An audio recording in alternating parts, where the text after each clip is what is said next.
Hi, folks. I'm Stanley Santire. As a mediator that deals with a variety of issues, I'm curious as to what makes an attorney most effective in representing their clients in a mediation. And what I've come to the realization is that there's really 10 points that you need to bear in mind when you're engaged as such a lawyer. First of all, and this is the most important one of all, change your caps. Instead of wearing an advocate cap, put on your negotiator cap. Now, what I mean by that is that as a lawyer, we're used to going into a courtroom and advocating for our cause, our client, pushing for a particular goal. But that's not what you're doing in a mediation. In a mediation, you are negotiating. So I want you to put on your negotiating hat. Jim Baker, the former Secretary of State, and actually what few people realize is that he was an outstanding negotiator, often said that the key to an effective negotiation is to take a win-win attitude. Because the only way you're going to get resolution in a mediation, just as in a negotiation, is if both parties walk away satisfied. Don't have to walk away happy, but they need to both walk away satisfied. The next step, number 2, is be prepared when you walk into the mediation. I see a lot of problems often on this.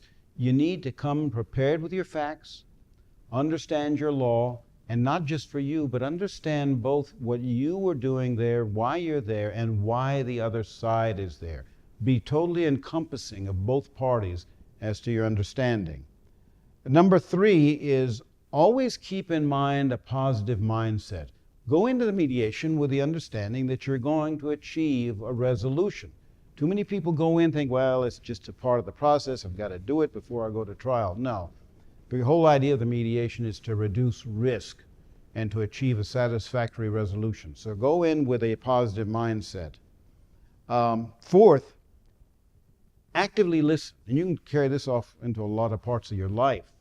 Actively listening means that when the other person is speaking, whether it's the mediator or the attorney for the other side or the other party, whoever it is, you actually clean your mind of any thoughts other than what that person is saying. Believe me, the mind is a magical thing. When that individual is finished talking, give yourself a couple of seconds before you respond, and you will find that you have prepared in your mind an appropriate response. Of course, this is tied to the idea that you come prepared in the first place, understanding the issues. The fifth element is to be ready to say no. I talk about a positive mindset, but there are certain things there you're not going to want. You've got to set yourself certain limits. It's like going along a path. You understand the edges of that path and you stay within that. So you be ready to say no, to say it politely, but be ready to say no. A sixth element is avoid language that makes the process a war. This is not a war. It's not some sort of a contest. It's a negotiation. So stick to the facts of the case. Don't use terms like you always, or you never, or I demand, or don't be ridiculous. I hear that often. Don't be ridiculous. You want to turn off the other side, tell them that they're being ridiculous. Or that there's no room for compromise here. In other words, you're so self-righteous. The basic idea is to talk only in terms of the facts and basically in an objective statement of your client's desires. A seventh element is when you first enter the mediation, have a clear idea of where you're going. Don't walk in there empty saying, well, we'll see what happens. I'm going to leave it up to the mediator. No, you go in there understanding what you're trying to get to. The eighth element is periodically during the mediation, step back. Get the bird's eye view. In other words, step back, because we get involved in the points that we're trying to get across and where we're trying to get, but step back and get a sense of where you are at a particular time, what the other parties, where they stand, where you stand, what options have been developed, what possibilities, and certain things that may have been eliminated from the process from consideration. A ninth element is be prepared to exercise client control. I see this too often where the attorney just sort of steps back and lets the client do whatever they want. It sounds terrible. You're supposed to be an advisor to the client. But in this process, you need to keep the client in line as to what you're trying to achieve, because the client can go off and be irrational, whatever. Try to exercise control over your client. Of course, that also begins before you even come to the mediation.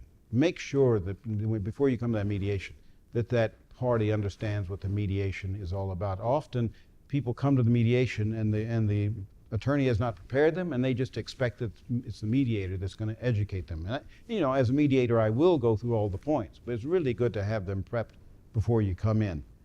And finally, and this is really a big one as well, work with the client to identify your client's BATNA. Some of you out there are familiar with BATNA. It's a well-established term now, and it stands for Best Alternative to a Negotiated Agreement. If you have any chance, you need to read the book where that concept evolved, called Getting to Yes by Roger Fisher and William Ury. That's sort of the Bible for mediators, actually. But any attorney that's going to be representing people needs to read that book. And I really enjoyed sharing this with you, and I appreciate the opportunity to do so. Thank you.